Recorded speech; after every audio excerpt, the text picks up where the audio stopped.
हाँ ठीक है। पायल, आपका बहुत बहुत स्वागत है सारा समय में। Thank you so much. Very nice. Payal, आपका भी एक ट्वीट भी बड़ा ही वायरल हुआ था, बड़ा ही लोगों ने उस पर रिएक्ट किया था। आपने बोला था कि हिंदुस्तान में वुमेन्स के लिए जो लॉ है वो अभी भी बहुत स्लो है। बहुत देर से जस्टिस मिलता है। 1 साल हो गया आपको जी कंप्लेंट किए हुए, उसके बावजूद उस पर कोई एक्शन नहीं हुआ। क्या कहना चाहेंगे आप उसके लिए? जी। मैंने जैसे मैंने कहा था वैसे बोल रही हूँ कि आज अगर आप देख लो कोई भी, अगर कोई भी रेप केस उठा के देख लो, तो आप देखोगे कि कोई भी रेपिस्ट को सजा नहीं मिलता है। मैक्सिमम जेल में डालते हैं, फिर वो उसको छोड़ दिया जाता है। और जब निर्भया का इतना ब्रुटली रेप एंड मर्डर हुआ, उसके बावजूद भी उनको, उनके मम्मी पापा ने इतना, अगर नहीं दौड़ते, अगर वो लोग केस छोड़ देते, तो शायद उनके जो जिन लोगों ने उनके साथ ऐसा हादसा जो किया, उनको भी सजा नहीं मिलता। तो मुझे ये पूरा सिस्टम से, I don't like this kind of approach and this kind of rules and regulation. Payal, आपके जो एलिगेशन थे जो अनुराग कश्यप के ऊपर थे, आप उनसे मिली, आपने जो उसके बाद जो भी हुआ वो तो आप बेहतर जानती हैं। तो मैं ये जानना चाहता हूँ कि अनुराग कश्यप ने आपको किस फिल्म के लिए ऑफर किया था, और क्या कोई और भी ऐसी एक्ट्रेसेस आपकी जानने वाली हैं जिन्होंने जो अनुराग कश्यप के इस तरह के वादा खिलाफी की शिकार हुई हों? वो मुझे नहीं पता।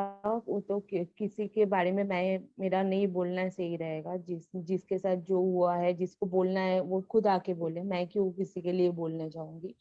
अनुराग काश्यप ने जो मुझे बोला था मैंने वो क्लियरली बता दिया था। लेकिन किसी का पर्सनल लाइफ में क्या हुआ, उनको अगर बोलना है तो उनको खुद आके बोलना चाहिए। और और आपका क्या सवाल था? एक्चुअली मुझे अभी ना, मुझे इस चीज से इतना घिन आने लगा है कि मुझे इस टॉपिक पे बात करना भी अच्छा नहीं लगता है। उससे और मेरा मेंटल स्ट्रेस होता है, और मुझे गुस्सा आता है कि इतना कुछ करने के बाद भी हम, मुझे इतना हैरस किया गया, लेकिन अनुराग कश्यप को सिर्फ एक ही दिन बुलाया, और मुझे हॉस्पिटल जाओ, ये करो वो करो, इतने 1 महीना खराब कर दिया, और जिसने ये काम किया उसको एक ही दिन बुलाया। तो ये सब चीजें मैं जब सुनती हूँ मुझे बहुत गुस्सा आता है ऊपर से, और मुझे मेंटल स्ट्रेस आ जाता है। तो इसी के वजह से फिर मैं गुस्सा हो जाती हूँ, फिर मैं कुछ लिख दूंगी, कुछ बोल दूंगी। तो इसलिए मैं ये टॉपिक जनरली अवॉइड करना पसंद करती हूँ आजकल। ये एक ही चीज, अगर जिस चीज के लिए मैं बाहर आना चाहती हूँ, उसी चीज में अगर मैं घूम फिर के उसी के अंदर जाऊँ, तो मैं इसके बाहर निकल ही नहीं पाऊँ। तो पायल, एक चीज हम पूछना चाहेंगे कि अनुराग कश्यप के अलावा भी आप बहुत सारे डायरेक्टर से मिली होंगी। उनके अलावा भी कोई इंडस्ट्री में कोई ऐसा आपको लगा जो जिसके ऊपर कह सके, या मीटू का इल्जाम लगाया जा सकता है, या आपके साथ कोई और दूसरा भी हादसा किसी और डायरेक्टर के साथ पेश आया ऐसा कभी? देखिए, ऐसा नहीं हुआ कि किसी ने ये इंटीमेशन नहीं दिया कि उन, अगर वो मुझे फिल्म में लेंगे तो उनको उसके बदले में क्या चाहिए।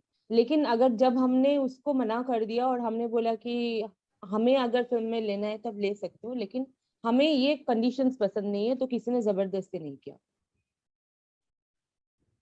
अच्छा, जो कंगना ने एक लड़ाई जंग एक छेड़ रखी है बॉलीवुड में, बॉलीवुड के खिलाफ, तो क्या आप भी कंगना को सपोर्ट करती हैं उनके इश्यूज को लेकर, उनके मुद्दों को लेकर?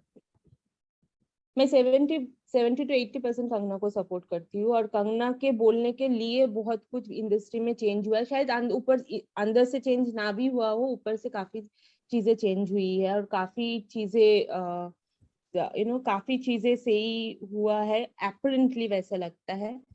और हाँ, मैं कंगना को क- मतलब 70 to 80% तो सपोर्ट बिल्कुल करती हूँ, क्योंकि उस वो बोलती है, she was the one who told about it, and actually she was right.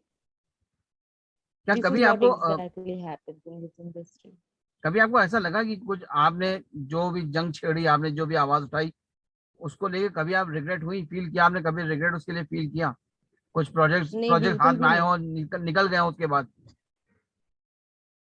मुझे कोई प्रोजेक्ट से आने जाने में मुझे कोई फर्क नहीं पड़ता। जितना मैं सोचती हूँ कि मेरे नसीब में लिखा हुआ हो वैसे भी होगा, जो नहीं लिखा हुआ है वो ऐसे भी नहीं होगा। लेकिन मैं ये बोल रही हूँ, मैं आज जी रही हूँ, मैं जीना ही छोड़ दिया था। मैं जिंदगी जी नहीं पा रही थी। मुझे दवाई के ऊपर बेस्ट करके रहना पड़ रहा था, जब कोई फिजिकल प्रॉब्लम नहीं था। Everything was on in mind.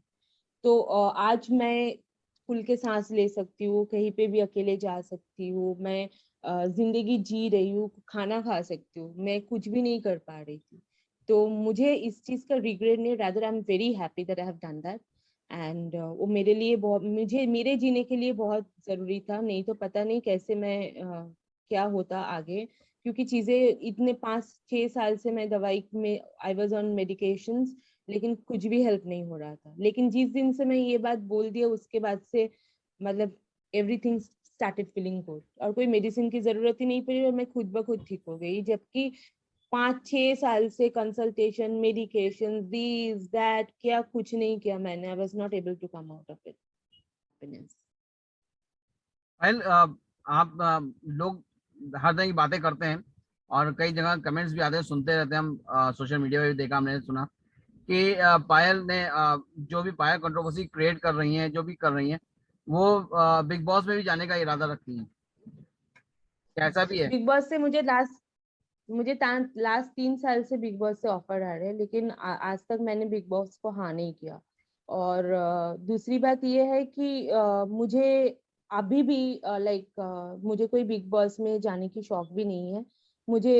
मैं फिल्म्स करना चाहती हूँ, और जो भी अच्छे तरीके से मुझे काम मिले, मैं वो उसमें ज्यादा फोकस करना चाहती हूँ। Bigg Boss was never my aim, and it is still not my aim. में और एक बार थैंक यू आपको सो लोग मच। जो है बड़े पर्दे पे बड़े अच्छे रोल में देखें। हम ऑल द बेस्ट बोलेंगे पायल थैंक आपको, यू। आपके आने Thank वाले you वक्त so के much, लिए। Imtiaz. It was lovely talking you. Lovely talking to you. Thank you so much. सारा समय से बात करने का बहुत Take बहुत शुक्रिया care. आपका।